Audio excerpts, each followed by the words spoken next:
Yo, Toriko! Ladies and gentlemen, can we please have a moment of silence for the greatness that is Toriko, chapter 256.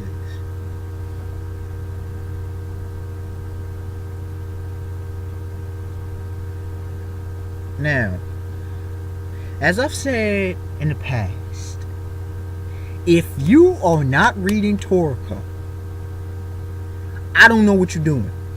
I don't know. If you are into anime and manga, get into Toriko's manga. Get into the manga Toriko. The Toriko manga. Please, set aside a time in your busy day or not so busy day. Read this manga. It is chapters, and when you've caught up, you will understand. It is chapters like these, like 256, like 256, 256, that are the epitome of what you want in a story. The amount of big plays that happened in this chapter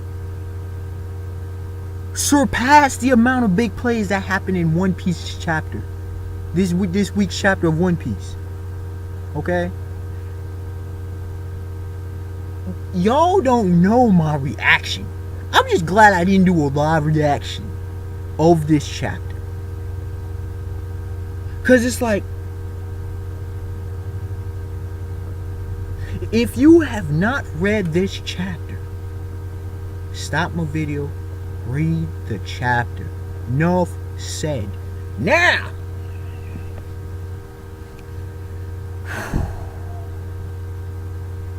let me break. Look, this section is in the classic format. Now get into this chapter.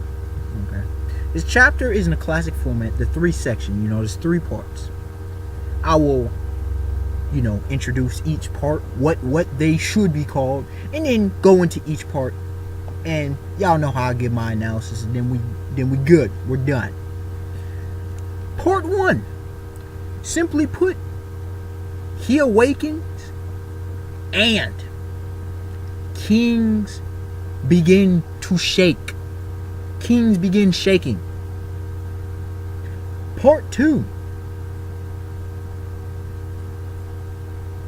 The enemy had the infiltration of the enemy is huge. Huge. Part 3, simply put, know your enemy. Now, for those who are not knowledgeable that much in music history, that is an allusion to Rage Against the Machine. Know your enemy. Part 1. We get a beautiful Mitsutoshi. Look, man, I know of no other mangaka that does this, that introduces chapters this way. I know of no other with straight up narration that is excellent every time. And it seems like it's deviating away from the plot. It's like, where all of a sudden it's like, what where are we going? But then he brings it in full circle into the story, and it just enhances the story. So Mitsutoshi's writing, and he's talking about the 8 beasts, right? The 8 beasts, the 8 king beasts, and he's talking about some excellent stuff. Again, often talk about the balance of power, and I'm often talking about how stuff is divided. I notice these things, and apparently the 8 king bee species each control a continent in the gourmet world. In the gourmet world. Now, these king beasts, their ancestors, have, although they control their own continents, they have at each point ruled the gourmet world. Okay, so it's not like one just the battle wolf or the king crow or that the dragon, the Diorian dragon, whatever. They don't just run everything for the longest time. There's no one that's greater. They're on equal plane. It's kind of how similar somewhat to how the Yonko are in the One Piece world. with that being said, these 8 king beasts, their descendants have inherited their phenomenal, amazing, unbelievable, out of this world traits. Not only are these king beasts, not only are they ridiculously strong, okay, but they have the sensitivity of the smallest creature. It doesn't mean they're scared, it means they are aware. This is huge. And what makes it so huge, these king bee species have lasted through millennia upon millennia, from natural disaster upon natural disaster, have survived past mass extinctions because they were able to be aware of the problems that were going on in the world. Why is that information so huge? We go back to Toriko, who's still laying there after, you know, he's trying to recover from his battle with Starjan. You know, we see Toriko. We're going to get an explanation on Toriko's new arm and leg. Some people, you know, I don't know if Komatsu actually did the revitalization technique, if Starjan allowed that. I don't know. Like, some believe it's Toriko's monster gourmet cells activating. Who knows? We shall see. Mr. Toshi hasn't explained that as of yet. I thought he was going to do it at this chapter, but I'm fine with him not doing so, because it doesn't matter. When Toriko awakened, the kings started shaking. They sensed him, just his awakening. They sensed the awakening of a strong one, they called it. They sensed the awakening of one who could rise above them all. On some Sinbad status from Magi the Labyrinth of Magic. Like when Sinbad was born, everybody started shaking. Everybody started twitching. It's like, whoa, the rope is acting all crazy. The king beasts, the kings of the gourmet world, the mightiest of the mightiest, we're feeling this. We're feeling his presence. Now, plenty people, oh, he's the main character, he's gonna be so strong. Do y'all understand how significant that is? It's beyond him being the strongest. Toriko is foreshadowed to be greater than everybody else. That's right. Without a question, the Emperor. Some like demigod level status, maybe godlike status. Who knows?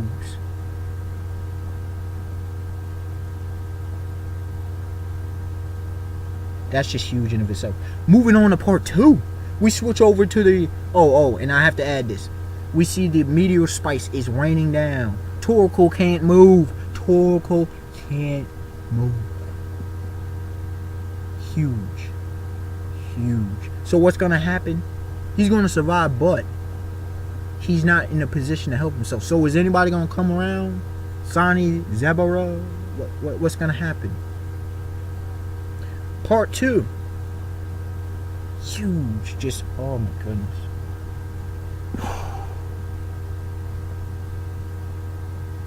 In part 2, we see Yosaku. Yosaku is in battle in the gourmet garden, over in the gourmet world, obviously, with Kaitoro, another Saiseya. They're both Saiseyas going at it, right? And we see Kaitoro. I really like his design. I have to say a few things. I really want to know why in the world he has no mouth. I'm loving his tribal, like he's tatted up. He's kind of like Grinpatch. So I wonder if Grinpatch is like him. And also, like, even though Grinpatch has 6 arms, Kaitoro has 4 arms. And we also seen a chick, another Saiseya over in Tepe's friend. Pito, something young. Pito, I think it was Pito. Yeah, y'all remember her, the girl with the glasses. She had 4 arms. So I want to know about this, these multiple arms. I think it's excellent. I think it's really cool. I'm just curious about that. And also, Kaitoro kind of has the same skin tone, it looks like it's similar skin tone to Grimpat. So we'll see about that. Anyways, Katora pulls off this sick move. This what did he call it? Root of Thorns, I believe it was, and it was like a whip-like, whip-like thing, and whip-like branch, and freaking just chops off. I was like, yo, just chops off Yosaku's arm. I'm like, yo, but before he could use it, Yosaku grabs his arm, paste phlegm. Y'all know what phlegm is. Yeah, that like mucus that gets stuck in the lungs and junk. Paste phlegm. Freaking reattaches his arm. Y'all, I love Piccolo. Y'all know this Piccolo illusion. I love him, but he one-upped you, bro. He one-upped you. Yosaku one-upped you. Cause y'all remember that scene in Dragon Ball Z when Piccolo got his arm chopped off and he regrew that. Nah, Yosaku stuck that thing back on, and then Wood Punch sends Katora. These Toriko characters, man, their abilities are ridiculous. Y'all. And I love that they have such unique fighting schemes, man. I love the combat abilities of these Toriko characters is magnificent. And then Katora and Yosaku were having dialogue. And Yosaku's like, yo, Katora, man, tell me. I guess because they know each other as Saseas, right? And because even though Katora is working for the Bishokukai, he's kind of he's their privately owned one. So he's relatively connected, but not really, He's not like on some stars and level, right? And so, doggone, Yosaku asked Katora, like, yo, do you know about, because the four beasts, only one person could have not unlocked him, okay? Because y'all know Knocking Master Jiro put in work on the four beasts centuries ago. And he's like, only one person is skillful enough in this world to unlock that monster. And that was, oh my goodness, this one, my own Shai. And Katora's like, oh yeah, okay, yeah, my own Shai. Yeah, I know about him. Yeah, he was working in the Bishokukai, but he's not a part of it. No. Which I kind of suspected. But here's big play, man. Huge play. No. He's working for them. The real enemy, the true enemy. And then Katora started talking about Joel. Katora's like, I was working with these fools. I don't need to anymore. It looks like the battle between the two top dogs is done. We out of here. And oh yeah, Yosaku. Let me tell you a couple things. Number one, that the Acacia's full course, yeah, all that was a gateway to the final land. We found it. Joe told us we would find it. And yeah, I don't need to be part of the Bishokukai either. Farewell, Yosaku. Yosaku gets stabbed by something. Not Katora, but he gets stabbed by some creature or something. And then we see, Zero Bile type members, some top tier folks in the Toriko. I knew Neo was powerful. I knew these. But damn. Neo. Making quick work of Zero Bile type members. We see a Honey Prison, Warden Love on the group. Yosaku's out. We see Honey Prison Warden Love. She's done. We see, Bancho, Gourmet Bancho, the gang leader. He's done. We see Rap. He's done. So I'm assuming maybe, most, if not all, of the Zero Bile type. And we know Ichirayu. He's done. Most, if not all of them, done. Zero Bile type, done. And this is the people that were saying, Zero Bile type, I don't think anybody's going to get affected because it's done. Then we switch over. And those two parts were epic. It was just getting epic upon epic. But then this third part. I was going to have Toriko as my thumbnail, but nah. No, not after I read this. Medora is spitting some straight up evidence and facts on. I mean, not Medora. Ichiryu is spitting some facts on Medora. He's giving them the breakdown of the situation, right? He's like, yo, Medora. We see the continuation from last chapter. Yeah, the true enemy. Yeah, you don't know about them, do you? Now, I'm trying to remember all the greatness that was said in this and get it properly. Now, if I'm wrong, y'all read the chapter and y'all can tell me. He talks about how Acacia was in collusion. He was working, which I suspected. He was working with the Blue Nitro all along. Yeah, Medora, you know that cure water that you had. Now, I told people. Now, look, I told people. People were all over like, oh, Medora, he was the responsible one for killing Froze. No, he wasn't. Froze killed herself. Medora was doing what he could to help. Period. Froze was stupid. She was the stupid one. Yeah. Apparently, Acacia purposely told Medora about the cure water, about the location of the cure water. This was all part of his plan. Cause y'all remember what Froze said? Oh, even Acacia knew this. Even Bishoku King Acacia knew this. Acacia had all this junk planned out. Well, most of it anyway. And Medora's like, yo. I mean, no. Ichiryu was telling Medora, he's like, yo. Yeah, there's a certain, our enemy. It's even I tried to stop him. You see that I didn't have that many, people in my select group talking about the zero bio type, but they still infiltrated. So he knows. Ichiryu is one of those characters. He knows. He's the oldest of the three disciples of Acacia. He knows. He knows how it goes down. I'm pretty sure he knew about Shige. His vice president was like that. I know he knew about Caribou and he probably sent them. He knew. He's like, but they infested the Bishoku God. They infested. Knew all up in there. And he's like, yo, the true enemy is. And Medora's like, no, it can't be. And before Ichiryu can spit it out, before he can speak that name, that Froze, I'm pretty sure it can't be Acacia. It can't be Acacia, dog. It cannot be Acacia, please. It's got to be Froze. Before Ichiryu could spit out the name, Nitro comes in there. I literally ran out the room. I'm like, yo. I was out for a while because I got involved with some other stuff. But I was going off crazy. I was going crazy before that. I went crazy. I ran out of the room when I saw Nitro just stomp on Ichiryu. I stayed on that and then I came back. I stayed on that page for a good 2 to 3 minutes. Just soaking in all that.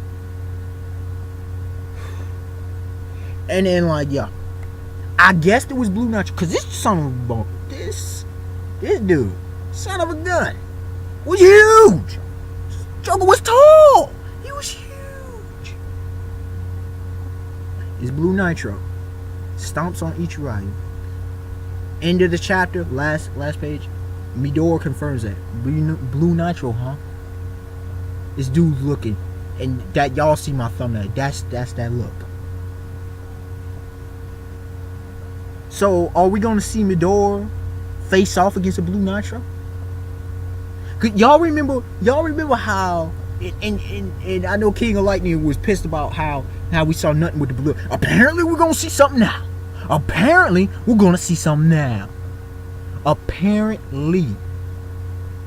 Midori versus a Blue Nitro? And Acacia said you can't beat them. So maybe, but it's an individual. I'm assuming it's just one individual. But doggone,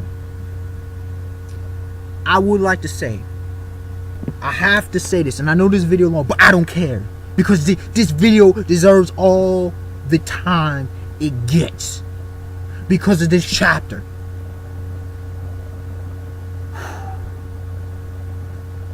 The freaking, so many people were pissed off that Ichirai was not killed last chapter. Now some people said somebody probably gonna come in and kill him. Unlike most of them, now you can go back and watch my last review. I was not bothered. I was shocked, but I was not bothered. So many people were pissed. And this chapter, I think Mitsutoshi just spit on, and just slapped the faces of all those who were pissed off. You know why I wasn't pissed? Because I have faith and trust in Mitsutoshi. He's earned that. His story, this chapter, it's freaking on Ichiro Oda's level. It's on freaking Shinobu Otaka's level. Akira Toriyama. I can call the names.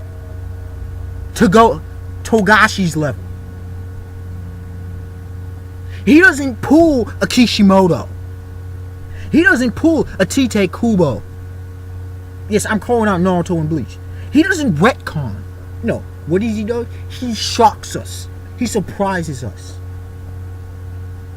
Freaking, look what he did.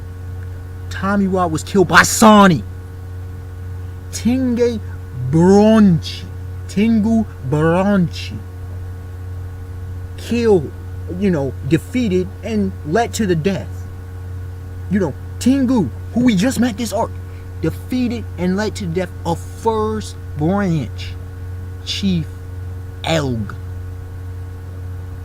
Green Patch defeats Coco, leaves him MIA at the bottom of an abyss of a pit. Toriko couldn't, we kind of expected it, but was on the brink of death against Starja.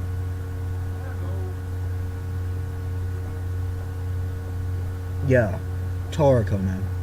This arc. Some want to say this arc. I can't. This is one of the greatest arcs in Shonen, period. Obviously the greatest arc in Toriko. So far, anyway. This chapter. Y'all know the grade. Do y'all need me to give a grade to this overall chapter, this review, whatever? It's perfect. It's 10 out of 10. 10 out of 10. It's straight up perfection. Straight up. Now I know what's going on. But yeah. Toriko chapter 256. Just made my week. It just made my week. Period. Alright, y'all. Unexpected one to like, comment, subscribe. Sorry if this review was too long for your taste. But personally, I don't care. It deserved, like I said, the chapter deserved every second it got. Alright, y'all. Read Toriko. Leave the comments, please. I'm out. Peace.